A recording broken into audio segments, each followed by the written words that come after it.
And maybe the Canary Islands will be where I spend my next sabbatical, so add a little mountains with the ocean.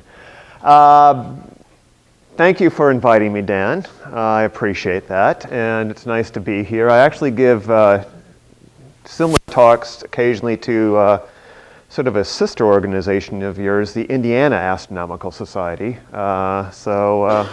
Quite similar group. They quite often set up telescopes outside of our lawn of our observatory too, and we get nice crowds for that. So, first of all, one of the things I'm going to show you today is we're going to talk about the Milky Way galaxy. We're really going to avoid most of it. We're only going to talk pretty much about the center of our galaxy. Some of you were just here for the promotional video. You may have saw the Milky Way, that is the band of light through the sky. What we're going to talk about in that is one particular area. So let's get started with this and see what this monster is we're going to talk about. Well, I think we're going to get started. Hold on here. Get me on the right section here. Actually, I got to move my cursor over here, I realize. There we go. Okay. Do you have a pointer by chance? Meter stick? Anything? Sorry. I should have come over and asked you for one.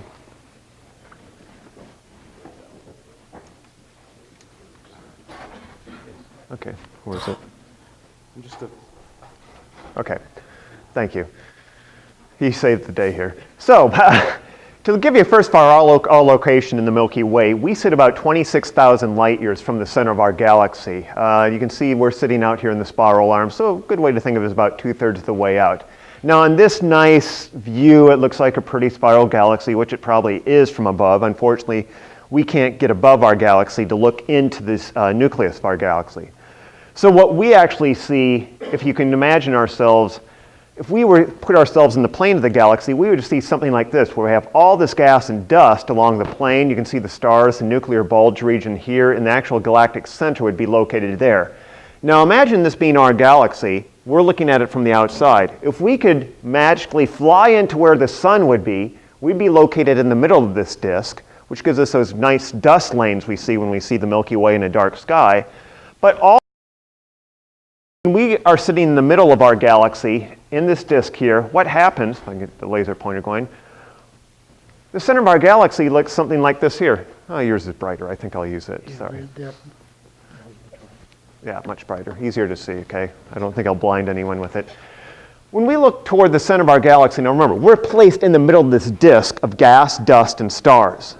And so in any direction we look in the plane of the galaxy, we're looking through all this gas and dust. We can easily see out toward other galaxies, but in this, what's actually we referred to quite often as the zone of avoidance, we don't really see much. We see maybe a couple thousand light years at max. And if you recall, the center of the galaxy is 26,000 light years away from us. So it's sitting somewhere in this region here, and of course you see some of the darkest, meanest, baddest dust clouds sitting out there, or sitting right there. So we can't see the center of our galaxy in visible light. In fact, only 1 in 100 million photons makes it through in visible light. So basically, we see nothing.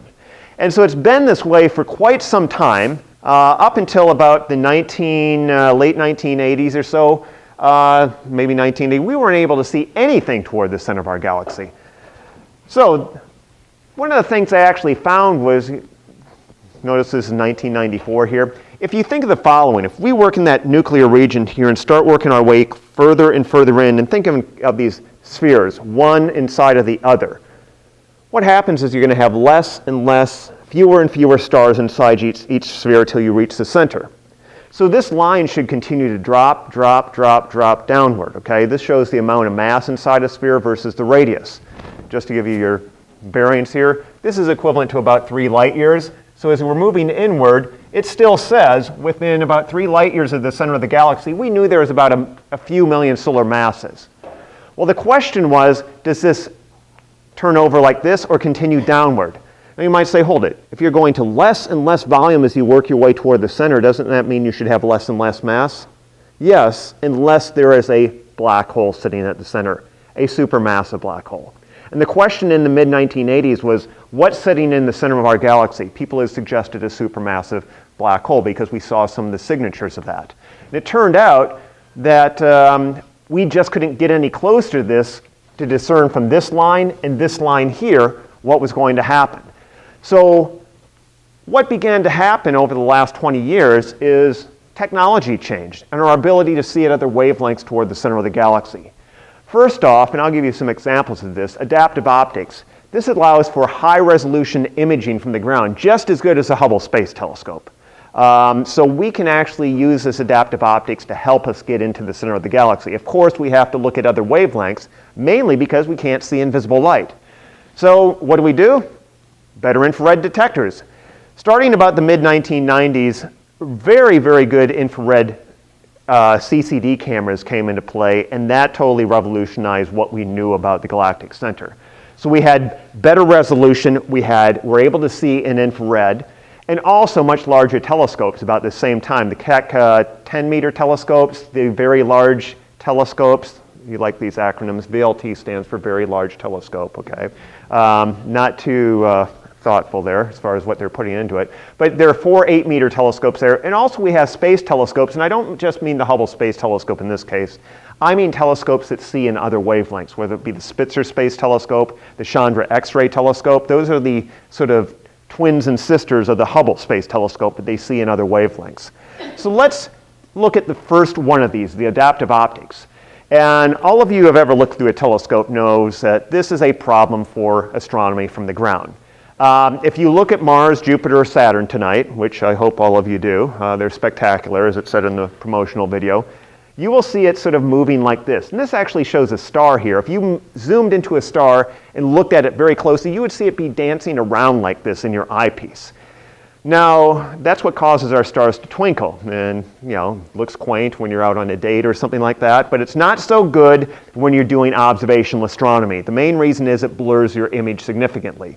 In this case here, you can see how the atmosphere is blurring this image of one of the craters on the moon.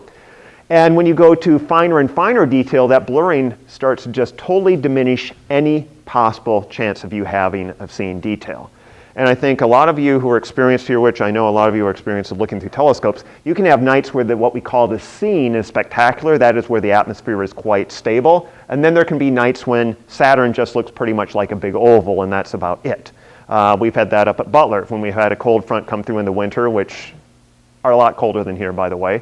And you have these huge temperature difference. You just don't even observe. It looks beautiful out at night, but the atmosphere just stinks as far as the quality of the image. So this is really limiting here. Our Sarah telescopes, the one we have coming up in the Canary Islands, if you threw that thing into space, it would be almost just as good as a Hubble Space Telescope. Of course, it costs a lot to launch and get it there. The thing is, once you're above the atmosphere, you can get very high resolution images. This is where adaptive optics helps out. And what adaptive optics does, it looks at that bending of the waves. So you think of a light wave coming through, this planar wave. What happens is it encounters different pockets of air, high density and low density. It starts to warp itself and is no longer coplanar. And so by the time it reaches your telescope, you're going to get this distorted image instead of, say, a point source like a star. So what adaptive optics does, it has this mirror which you can actually flex, which takes the wavefront coming through and makes it coplanar again. So it hits your CCD camera, your digital camera over here, and you get a very nice high resolution image. Now you see here, you have this loop here where you're continually looping back, adjusting the mirror. That's because it's looking at how this wave is distorted, and then it fixes it each time it goes through. The problem with this is that you have to fix the image on a cycle of about 1,000 times a second or so, which means you have to take images roughly once every 2,000 times a second, which if any of you are familiar with cameras, when it's dark at night and you're trying to take an image of 1/2000th of a second, you're not going to see very much because there's not enough photons hitting your camera. So what you have to do is have a very bright star in your field of view. Well, that usually doesn't occur either, because there aren't that many bright stars. So what happens here is, you probably have seen images like this, some of you. This is the very large telescope array down in Chile, the European Southern Observatory. They create an artificial star using a laser. They shine it up in the upper atmosphere, and I believe it's 60 to 90 kilometers up in the atmosphere. They create an artificial star. And that artificial star then sits right in the field of view that you're looking at, and so you have something to actually do your adaptive optics corrections. And so this here results in very spectacular images, as we'll see. Compensate for the seeing, moving that laser beam around. It actually is looking at that beam. That's what's actually, because you have to have that bright star. Well, you're seeing the spot out there, whatever it's illuminating. Right, but you're seeing how the spot, moving the spot, and then you're seeing the spot moving back again. Right, but what's it doing? Here's what it's doing. On this other right here, because you want to stay just ahead of it, it sees, if in a perfect world, you do one correction, you would have your planar wave right here. I understand all that mathematics. You don't understand my question. What you want is something that is just like a bright star, but you're not getting that because the seeing in the atmosphere is moving the laser beam around also. Oh, it is, yeah. But you're getting that what it is the laser beam's not moving. What's happening is you're creating the star. It's not reflection, it's actually, I believe it's excitation of the atoms in the upper atmosphere. So it's coming through the same path as the beam of light is from your stars. So it's being corrected at the same rate. Small enough spot. It's a small enough spot, yes. Okay. Yeah, so it's being corrected. So it's not... Even with the seeing, it's still a small enough spot. It's still a small enough spot. And I'll show you an image of not of the laser beam, but what the corrections look like, okay? And you can see it just a sort of a glimpse of what happens here. This is without adaptive optics. This is with your adaptive optics on. So you get this very high resolution image. Now, as we recall, only 1 in 100 million photons makes it through invisible light. So the other thing I mentioned is we have to look in infrared. And typically what astronomers do is for the galactic center, they look in what's called the K band. It's a mid-infrared region that there's actually an infrared window in our atmosphere if you're at high altitude. And it's around 2.2 microns, which is about 4 or 5 times the wavelength of visible light that our eyes normally sees. So looking at this here, this shows what happens as you go to infrared. This was with the, I think it was University of Massachusetts telescope. They did a survey at 2 microns wavelength. And so at 2 microns, it doesn't sound like a lot, 1 in 15 photons making it through, but compared to 1 in 100 million, you just got yourself a 70 million% increase in the amount of light you're seeing from the galactic center. And right here you start to see where the galactic center is. It's starting to pop out, that little sort of yellowish point here. These here are actually 2 very, very young star clusters that are only seen in infrared also. But so right here, you can see here's the plane of the galaxy coming right down like this, and right there, luckily just barely poking above this dark cloud here, we have the center of our galaxy. And as I said, we can also look in other wavelengths. I'm going to concentrate primarily on the infrared to show you, but let's look at also X-ray. This is the Chandra Space Telescope. It's an X-ray telescope equivalent of the Hubble. And this shows where the center of the galaxy is. Those star clusters I was showing you is here. From here to here is maybe roughly 100, 150 light years to give you your scale, this isosceles triangle here. And so we're going to mostly concentrate on this region right over here, the inner or so 10 light years of our galaxy. And remember, we're talking about the distance to the center of our galaxy is 26,000 light years. And we're going to focus in on the inner 10 light years or so, okay? So we're going to find out pretty much everything outside of that is ignored by the center of the galaxy, okay? So just to show you zoom in on some of this, let's first look at this whole region. There's the 2 star clusters, one there, and this is starting to look at the center of the galaxy in X-ray. And you can see this warped disk in here that shows up very easily. You see all these point sources. These are hot point sources, obviously, because they're giving off X-rays. Whether they're blue stars or whether they're actually accreting neutron stars remains to be seen. And if we zoom in even closer to the center of our galaxy in X-ray, now you really see, here's that warped disk. And you start to see all these, almost looks like maggots in here, actually, come to think of it. Don't you think? It has that look. It's full of worms, okay? But anyway, these are presumably envelopes that have been shed from stars as they're moving at high velocity through the gas that's located, fairly high density gas in the center of our galaxy. Now, to give you sort of a global view of things again, here's the center of the galaxy. This is a composite of both Chandra, which is the bluer colors, the Hubble, which is the yellowish colors here. Excuse me, let's see, yellowish colors, and the Spitzer, which is the red colors here, okay? It shows you when you combine the infrared, the ultraviolet, and the near infrared, this is what you would get. Here's the center of our galaxy here, and if I can locate those clusters, here's those two star clusters here. And just to show you those, by the way, you might say, they're pretty close to the center of the galaxy, 100 light years or so. Well, 100 light years is really close because there's a lot of what we call tidal forces at the center of our galaxy. And these star clusters presumably form somewhere further out and are sort of passing through and will likely be ripped apart, just that is the clusters themselves be shed into just individual stars over the next million years or so. These are the two clusters here, which actually are composed of very, very hot blue stars. Many of the stars in this cluster are approaching 100 times the mass of the sun. So that tells us right there, because we have these bluish, very massive stars here, that these are really, really young clusters. So we have a lot of star formation occurring in the center, near the center of the galaxy. We have a heck of a lot of objects near the center of the galaxy, as we'll find. And all this leads us to putting all this stuff together, the different wavelengths, the adaptive optics, seen in all these wavelengths. What do we have? Well, here's what we have now, the benefit of adaptive optics. We're looking at the infrared, and I want you to focus in here. This is 6 arc seconds on the side, just to give you a scale.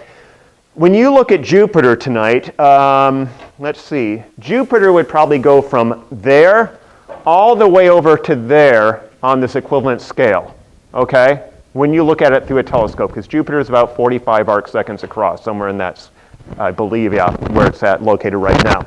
This is a very tiny portion. This would be like basically smaller than what the great red spot would look like through a telescope.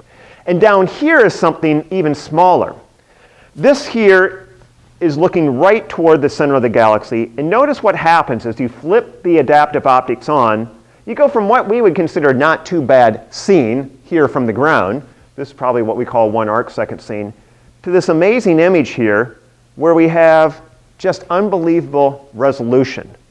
And that's similar, almost similar to what the Hubble Space Telescope can do. The thing is, the Hubble Space Telescope has a very high, how should I put it, request rate, or people requesting time on it, and it just can't focus in on the galactic center. Also, even though we'll find out, back in the 1990s, the Hubble had no capability of looking at these wavelengths either. More recently, it does. So looking at this here, you might say, okay, great. We have this nice high-resolution image of the center of our galaxy. Well, remember, we're looking for this monster of the Milky Way, okay, that I told you lurks there. Well, how would we know it's there? Well, we've looked at X-rays. We saw that right toward the center of our galaxy, there is a very bright X-ray source. That tells us right there's got to be something that's fairly compact, okay? The other thing is we have a lot of stars packed here. To give you the equivalent density, these are just the very bright blue stars, even though they look red. Remember, you're looking through a lot of gas and dust, and also a lot of the red giant stars. And they only make up maybe about 0.1% of all the stars that probably lie there. So if you think about this, just in this small region, and just to give you a scale, from here to here is equivalent to about 8,000 times the distance between the Earth and the Sun, which sounds like a lot, a heck of a lot distance, but that would still be in our solar system. The distance from the Sun to the next nearest star is 300,000 Earth-Sun distances. Here we're talking about 8,000 just inside that square, and you probably can count up maybe 20 stars, which means right there we have a density of stars approaching close to 50,000 times that in our solar neighborhood. That is, stars are packed that much closer. And that's the tip of the iceberg because we aren't seeing all the stars. So, how would we know if there's a black hole there, particularly since black holes are supposedly black because they don't give off any light? Well, first thing is we could look for material close to the black hole, and if it passes close to it, it's going to be compressed, and due to this compression, it's going to be heated. And when it's heated to high temperatures, it's going to give off X-rays. The other thing is, if it's really small, it can vary, that's V-E-R-E, or B-E-R-Y, V-A-R-Y, very, very rapidly, okay? Flip those around, okay. So, and if that's the case, then the way you think, hold it, can a large object vary rapidly also? Yes, it could in a way, but if it gets too large, what happens is the left side doesn't know what's happening on the right side, and for it to change its actual brightness would have to be equivalent to the light travel time across it, okay? And so, as we'll see, the Milky Way's central region varies on a time scale of hours. And if you think about that, that means it's at maximum, this point source or source there is a light hour or so across. To give you an idea what a light hour is, if I do my mathematics right, it's roughly the distance from Earth to Saturn, okay? That's roughly 1 light hour, okay? I think that's correct, yes. 1 light hour, roughly, distance from Earth out to Saturn's orbit. And so we're talking about something quite small here that fluctuates quite rapidly, that gives off a lot of X-rays. The other thing is, if this is a black hole of high mass, it's going to affect everything around it. So let's take a look now. First, we've already seen the X-rays. There's this very bright X-ray source there. This shows what we call Sagittarius A. It's called Sagittarius A because it was at first seen in radio sources, but this is looking at that 2 microns, that infrared, and it's actually put in color here for us. And notice how it's fluctuating here. And this just shows over the period of roughly an hour, it quadruples in brightness, okay? Which means this object that's producing Sagittarius A here, whatever is there, it is less than a light hour across because it's varying on a time scale of an hour or less. And so that tells us right there, it would have to fit into Saturn's orbit, okay? Now you might say, well, maybe it's a star that's just pulsating. Yeah, that might be too, but we'll find out some other things here. But stars don't give off X-rays in the amounts that Sagittarius A does also, okay? So right there, that sort of strikes out that it's a star. Here's the most impressive thing. What I showed you before with the adaptive optics was a single image. This here is spanning close to 20 years of imaging now. And if you look at this, particularly if we look at this region here, notice what everything's doing. What are all those stars doing? Orbiting a common center of mass, as you can see. Can you see the center of mass? There's nothing there. This thing, so something is located roughly, let's see, I'm going to follow, which star is it I like to follow? This one here, okay? Let's take a look at this one the next time. I think it's this one here. Actually, this one's pretty good there. Watch this one right here. Boom. See what it did? It did a U-turn. Okay, it'd be like me just walking. This is still infrared, 2 microns, okay?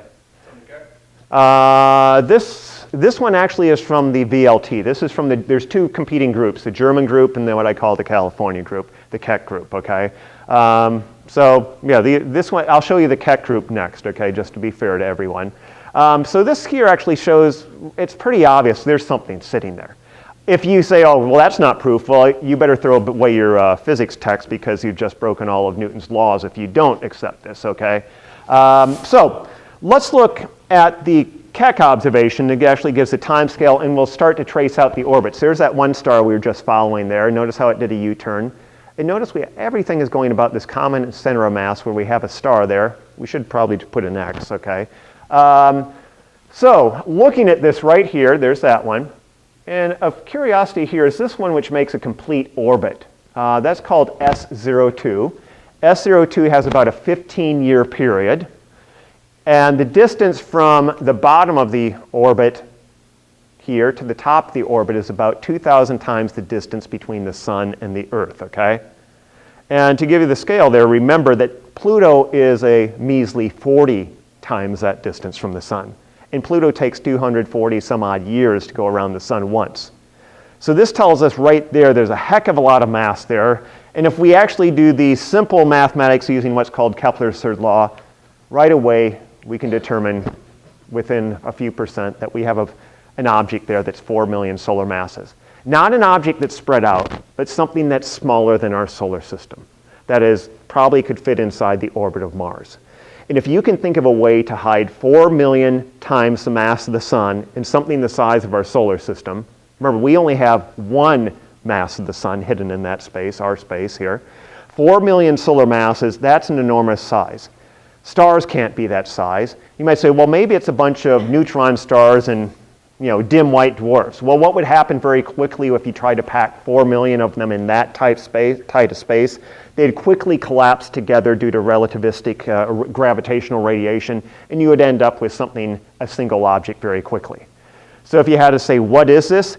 This is the most definite case anywhere of a black hole anywhere in our universe, okay?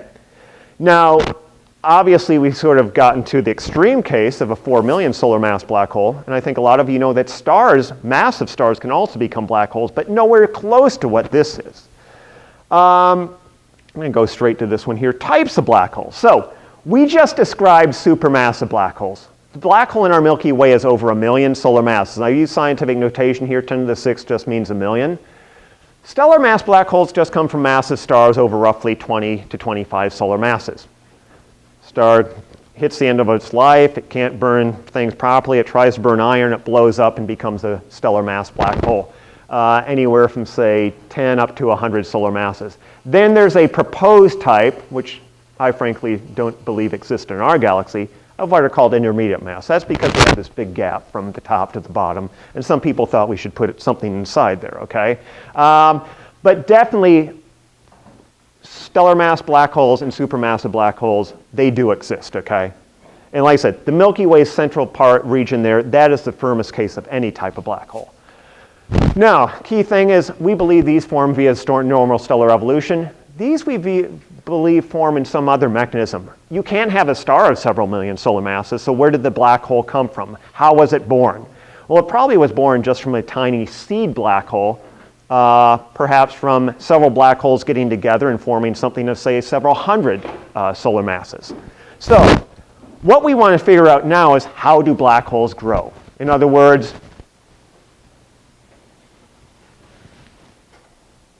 can we create a black hole of 1 million or even 1 billion solar masses in our Milky Way, given what we know about it today? And remember, astronomy is sort of like paleontology. Quite often we can look at the present. Sometimes we can look at the past. You might say, how can you look at the past? Well, technically we're seeing the Milky Way's center as it was 26,000 years ago. By the way, that's recent history, okay? But we can also look at other galaxies literally far, far away and see how they were in the distant past. So let's figure out how black holes can grow. Let's say we do start with the seed black hole. And how would it grow? Well, let's imagine we do the following. We surround a seed black hole with a star cluster. And the center of our Milky Way has a very, very dense star cluster at its center, okay?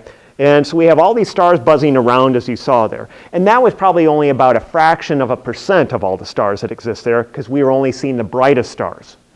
So, stars lose mass. Well, what's going to happen to that mass if you have a seed black hole sitting in the center? That black hole is going to start accreting matter. Also, you can have high velocity collisions of stars. And you can have stars, as most people want to hear, they like the fireworks of stars colliding and stars passing too close to a black hole. Imagine if a star passes very close to a black hole, it's going to be ripped apart, but it has to be on an orbit that places it there.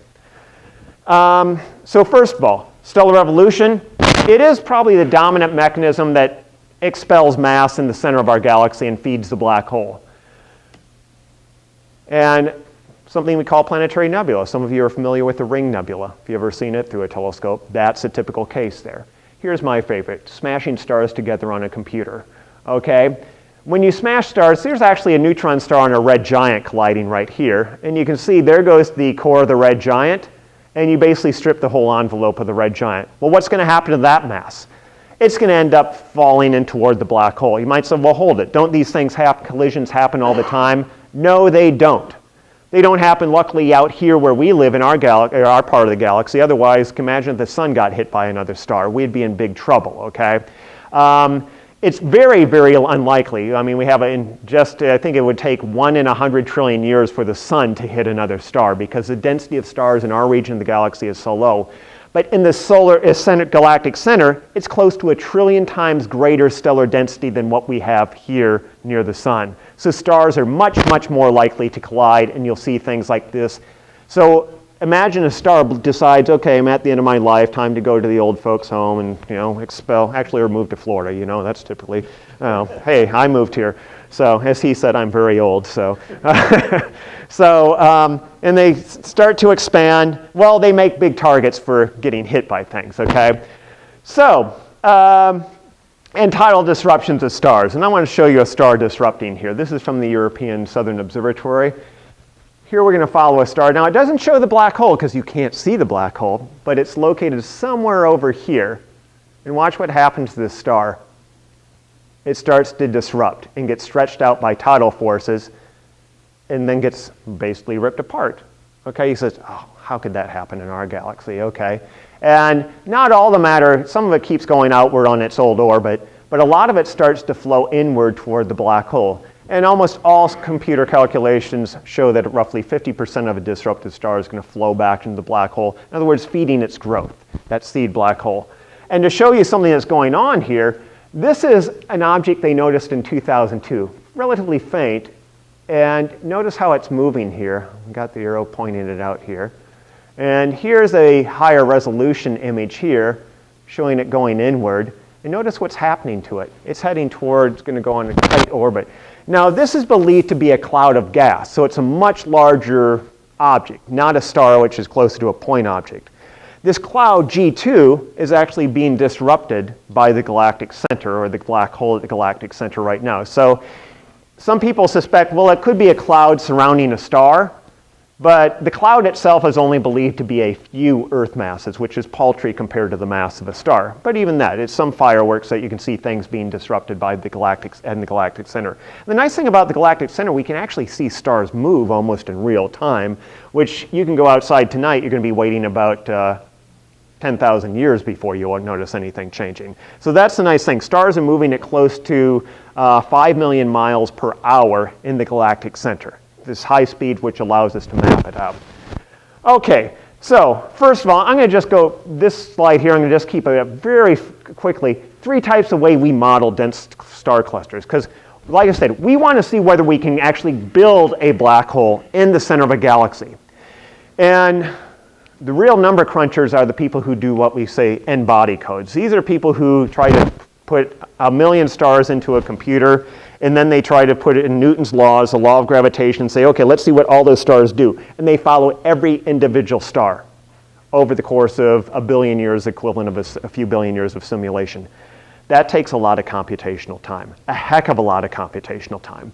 Another way is Monte Carlo. That says, well, we don't want to follow every star, but let's just follow some stars. Let's throw the dice on a few stars and say they're typical stars and see what they do, okay?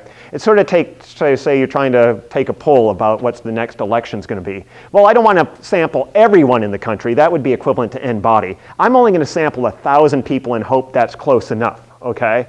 And that's what Monte Carlo does. Not as accurate. And then there's what's called Fokker-Planck. That's what I use. And here it basically does the following. It said, well, when you get on this scale, stars are basically points. And just like the atoms in molecules in this room, they're basically points, aren't they, as far as we're concerned? They're bouncing off the walls and everything. They're providing pressure. They bounce off each other, and we can calculate how often they bounce off each other. In the galactic center, you don't have walls, but you do have a bottle there holding this stellar gas, these stars, let's call it, in place, and that's called gravity. So we have this gas, which is the stars. Think of them as the atoms and molecules. If you have binary stars, I guess that'd be a molecule. And you have gravity, which is your confining bottle. And we let these things move around and see what they do. Well, to show you the difference in computational speed, this is what you do an n-body calculation on. This is the gravity pipe 6. They actually came out with the gravity pipe 8, but it wasn't really that much faster, and it cost 3 times as much. So most people still use the gravity or grape 6. So $1 million, and a calculation for even up to about 100,000, 200,000 stars takes somewhere in the neighborhood of 3 weeks to do, okay? Which is quite a bit. Or you can come to my lab over here in the next building, and here's what we use, okay? Coffee, all right, lots of Java. That's what drives us, okay? Actually, my cup's empty there, I realize. So, it should have been a Florida Tech cup, I guess, sorry. But, so we can actually do our same our calculations. We can run them typically in about 20 minutes on a Mac ProBook, okay? And they do, when you're talking about large numbers of stars, you don't have, the statistics are fine because it's not just this random stuff where you only have a few stars, let's say. For instance, if you have, like, say, 5 people who are going to vote in an election, and that's the only people voting, it's hard to predict exactly how the election will go, because if one person changes their vote, and it's, say, two people on each other side, that person can change the election completely. If you have millions of people voting, that's, or same here, following millions of stars as a statistical manner, it becomes quite easy. So, growing black holes. So what we do, we grow this black hole, we let it We start with a black hole about 1,000 times the mass of the sun, sitting in a dense cluster of about 100 million solar masses. That's a lot of mass. It's not much compared to our whole galaxy. Our whole galaxy is on order of 500 billion solar masses. So we're talking about 100 million solar masses, 1,000 solar mass black hole sitting inside of that. And stars are whipping around this thing, and we're going to see what happens. They're going to evolve, they're going to lose mass, some are going to pass too close to the black hole, get ripped apart. And when you have them packed this closely, what else can they do? Collide and smash into each other. So let's see what happens and see if we can produce a black hole. First of all, this shows, I've got the stars, this shows us how we're dumping mass into the system. The least important one turns out to be collisions in our galaxy, so no fireworks. Okay, sorry about that, very few fireworks. But as time goes on, this gets 1,000, 10,000, a million, 100 million, 10 billion years, roughly here's where we are today. We have most of the mass is being ejected by the stars, and notice what happens as you get rid of your larger stars, you lose your mass loss. There's very little mass loss being dumped in. A way to think about it, today we're only dumping in somewhere in the neighborhood of about 1/100th of a solar mass per year into our black hole. Another way to look at it is that means once every 100,000 years, a star will be disrupted by our central black hole in our galaxy.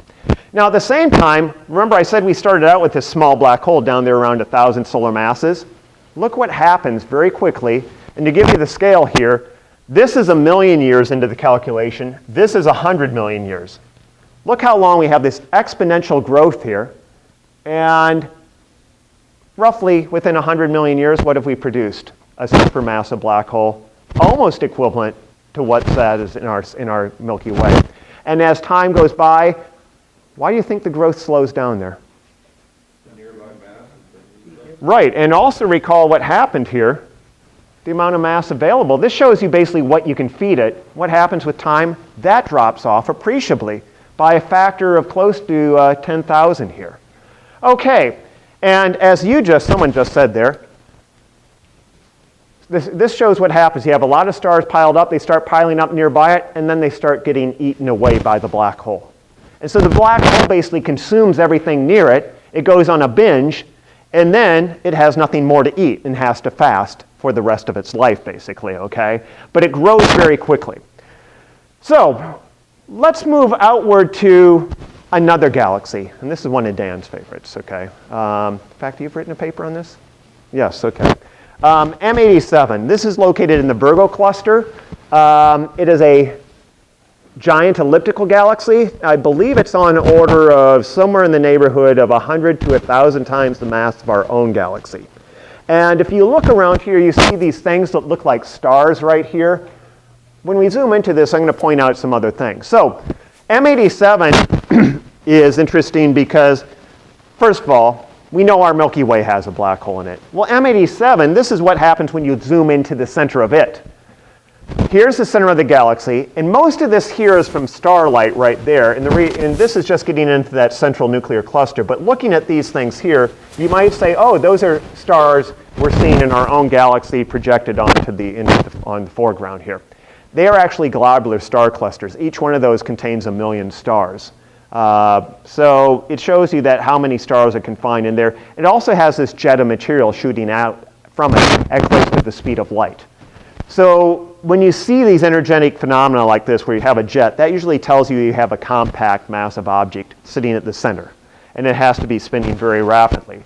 Now if we zoom in even further here, this is with the Hubble Space Telescope, and we look at this not for the stellar population, but look in the specific wavelength of light that shows us the gas distribution, we actually see this disk of material here at the center. And that disk of the material, if you look at it and look at the Doppler shift, what you find is one side is highly redshifted, one side is highly blue shifted, which means it's moving around at extreme velocities here. And if it's moving at high velocity around this object, you can determine the mass that's sitting at the center. And in this case here, M87 has a black hole, not 3 million solar masses, but 3 billion solar masses, okay? So this is what we call, I guess, a super duper massive black hole, okay? Now, one last thing I want to hit on is, okay, can we prove that galaxies grew, or these black holes grew? Well, if you remember a few slides back, let me just go back here. Look at the growth there. Where's most of the growth of a black hole going to occur? Early in its life or later in its life? Early, very, very early. Remember, this is a logarithmic scale. It's all going to occur in the certainly first billion years of its life. And the universe is close to 14 billion years old. So if we wanted to find galaxies where their black holes are growing, where should we look? Far, far away. We got to look back in time, which is the advantage of astronomy. I said it's like paleontology. So we look further and further out. And that actually ties into something some of you may have heard of called quasars, okay? One of the most famous ones is 3C273. This is it right here. Quasar stands for quasi-stellar radio object, okay? And also I had anyone ever own a TV that was a quasar? I had one, okay? Lasted to about 1993, then fell up. That gives my age here again, okay? There's actually does anyone know there used to be a watch called a pulsar? Okay, yeah, they don't. These things don't seem to last long if you know, cars named Nova. Okay, all right. All right, so this is 3C, quasi-stellar. Now these are all stars here, and that looks like a star there also. And the reason this was found is in radio surveys, they found these very bright radio objects. And when you looked in the optical wavelengths or visible wavelengths, all you saw was this bluish color star. And they found a number of these objects. And then astronomers started to find these things called QSOs. They weren't radio loud, they were just quasi-stellar objects. They looked like stars, but they were these blue stars that had these weird spectra. And people were confounded. What are these things, okay? Why are they so radio light? They look like normal stars. Normal stars shouldn't be giving off enormous quantities of radio light. And it was a certain person, and Dr. Batcheldor is waiting for his time to get on Time magazine.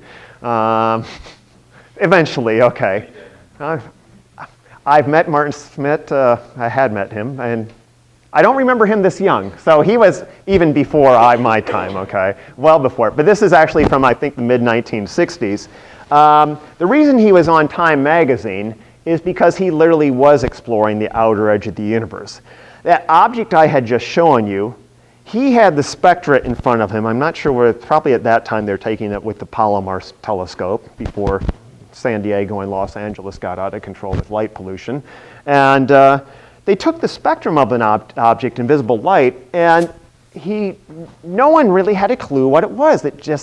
Usually you look at a spectrum, it's like fingerprints, it's forensics. You can see what the elements are there and how fast they're moving and things like that.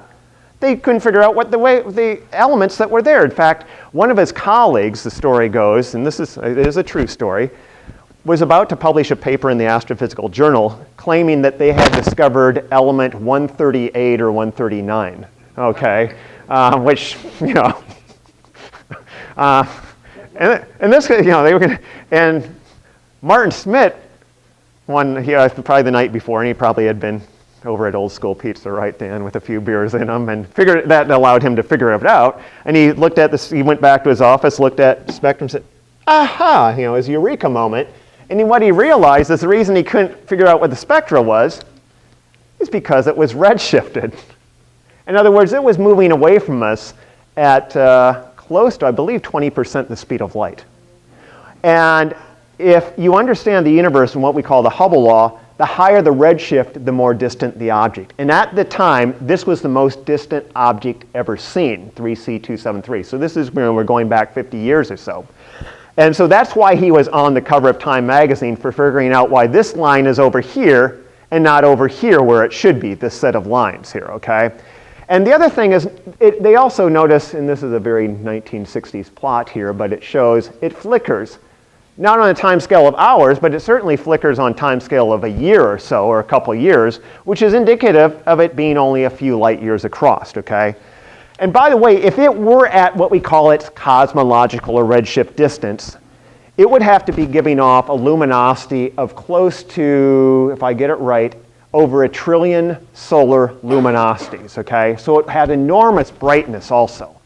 To be that bright and that far away. So the key thing was, what could be making this thing so bright? Why does it look like a point source? And let's look at it with the Hubble Space Telescope now. This is where high resolution and being above the atmosphere helps. here's what it normally would look like. And notice this very star-like object here. Looks like a star. It's quasi-stellar. You can see there's actually a jet coming out of it like this, reminiscent of M87. You put this mask in front of the central regions here, what do you notice now? There's a galaxy in the background. So what is this star-like object, do you think? It's the center of the galaxy. The center of the galaxy is giving off 1,000 times more light than the whole galaxy of 100 billion stars. What could be doing that? Well, let's find out, okay? And just one other thing about quasars. Looking at quasars, if we go back in time, here we are at the present day, but looking at quasars, there are very few. We don't see many of these extremely bright objects near us today. They were 100 times more common if you go back to when the universe was about 2 billion years old or so. Maybe 1 to 2 billion years old is when they were most common. And then they fade out rapidly. You don't see as many till there's basically hardly any. The key thing is here, this curve, there are very few here, then they rapid rise, and then you see a lot of them looking back in space, in time, and then we see very few. What is that reminiscent of? It's reminiscent of the first part of our black hole growth. Remember, the black hole was growing very rapidly, and that's sort of what we're seeing here. But why would they not be bright anymore out here? See how well you were following. Yeah. No more mass falling into the black hole. They ran out of their fuel. How There's, come we don't see a gradual, or do we see a gradual, you mean this here? no, go back to your, that slows down. Do we see, as we look closer from the quasars, do we see a graph? Which one are you talking about? What plot? No, back to your graph, your chart. This one? Yeah, so at the peak, they're at 2 billion years. Yeah. And then that period of time from 2 billion to 4 billion. Yeah. Do we see a bunch of different quasars? Oh yeah, we still see quasars. This shows us the population. As we go out in time, we see this region. Think of it looking out in the sphere. You get to a region where you're roughly, if I get it right here, roughly that you hit that maybe 10 to 12 billion years, you start to see quasars. There's a lot of them compared to normal galaxies, okay? And then as you go either side of that, you see very few quasars. So they seem to reach their peak in time when the universe was about 2 billion years old or so. And that's the key thing. That tells us something, that it's something, somehow galaxies evolved and were changing, and quasars, these objects, or galactic nuclei, were going through these dramatic events when the universe was about 2 billion years old or so. M87 is active. Our center of our galaxy is somewhat active. I wouldn't classify them at anything close to what a quasar is, though, okay? They aren't giving off, our galaxy at most probably would give off the center 1,000 solar luminosities. How much radiation would that be at its peak? People like us way out here. I'll show you, okay, in a minute here, okay? Interesting survey. This shows you basically looking around here. This shows looking out at that peak here. And you can see galaxies. This was combining visible and X-rays. And notice at the centers of some of these galaxies, you see these very bright X-ray sources. This is from a survey that was done. They looked at a number of galaxies. And when they looked at these galaxies, what they found was the big difference was it appears that galaxy quasars grow during this very rapid period, or black holes, supermassive black holes, in the first 2 billion years of the life of a galaxy. In other words, once you get that seed black hole formed in the center of a galaxy, it starts swallowing up the nuclear cluster, that galactic center it may have. And as it's growing, it gets brighter and brighter and brighter because it's sucking in more and more material. You might say, hold it, how can you see a black hole? How can it be bright? Well, as the material is falling into it, remember it's being compressed and heated to enormous temperatures. We're talking to millions and billions of degrees, so it gives off a lot of light. And I don't want to drop your pen here, okay? But if I did drop something here, what would happen? I let go of it. Well, I think you guys know how gravity works. It sucks, okay? It goes downward like this. And you would hear a bang on the here. So what happened to all that energy? It developed, it had potential energy here, became kinetic energy. Kinetic energy disappeared and became what? Sound. You probably heated up a bit here by some infrared light emitted. Now imagine I drop something down toward a black hole. Well, what's the escape velocity from a black hole? Speed of light from this event horizon. Well, if I did the opposite, and said, let's drop it from infinity, what speed would it be going as it hit the event horizon? Speed of light. In other words, something hitting you at the speed of light, okay, if I dropped a brick at the speed of light, it would probably be equivalent to who knows how many trillions of all our nuclear weapons put together, because it'd basically be MC squared is what the energy would be given off. It'd be enormous. So black holes are one way you can just pull a lot of energy out of gravity. It's just by dropping things into them, sort of like David Letterman used to throw TVs and watermelons off top of the studio. Well, that's what we're going on here. Yeah. Isn't there a chicken and egg problem? Don't you really need to have a black hole to have a galaxy in the first place? No, you don't, because we have a lot of galaxies that don't have black holes at their center. So basically, what you need is a conglomeration of gas in the very early universe so that it starts forming stars. It has to reach a critical density, what's called the Jeans mass, and then it has to fragment into specific stars. So a black hole certainly could help. I mean, there are two competing theories. One is the black holes grow rapidly at the center, okay, once you have a seed. Another one is that you start out with smaller black holes, these intermediate mass types I told you, and they merge together. Now, frankly, this survey here goes with the former. That is, they're actually grow from seed black holes, and they go through this rapid growth in the first 2 billion years. And by the way, just to let you know, we just talked about this, material's flowing in, it gives off light basically, because it's heated as it's moving in, because it's giving up all that gravitational potential energy as it starts approaching the speed of light. And I'm going to just go here. So let's imagine this. Remember I showed you the amount of fuel, the size of the black hole. Well, even though there's a lot of fuel here, the black hole's puny. So it can't give off a lot of light at that point, okay? It turns out there's a maximum luminosity accretion can give you, and it's proportional to the mass of the black hole. So if the black hole is real small, it's not going to be that bright of an object. The black hole is really large over here, but what's the difference? It doesn't have much fuel. Now, if we combine these two together and look at a luminosity curve, what do you think where the peak luminosity would be? Probably somewhere right in here where it has a lot of fuel and the engine's gotten large. We put a lot of horsepower in that engine, okay? And I sort of sketched it here what it would look like. So here we have it here. So at early times, the black hole's too small to be luminous. Over here, it's being starved because it's run out of fuel. And notice how this curve is reminiscent of. It's reminiscent of the quasar population that we see in the universe. So this gives a natural fit, this growth of black holes surrounded by a star cluster, gives a natural fit for how we see the evolution of quasars and their history in our universe. Now, I'm going to go to the future, okay? You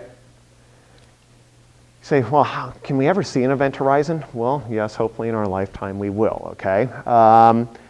There's something called the Event Horizon Telescope. That's a combination of a lot of millimeter wave telescopes that are combining their signals, and they're building some also.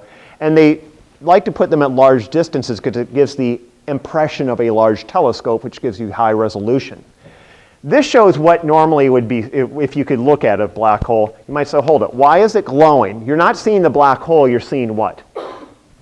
The accretion, the material accreting down onto it. In this case here, notice this side's brighter than that side. That's because it's rotating also as it's accreting inward. So one side's being blue shifted toward you to higher energy, the other side's being red shifted away from you.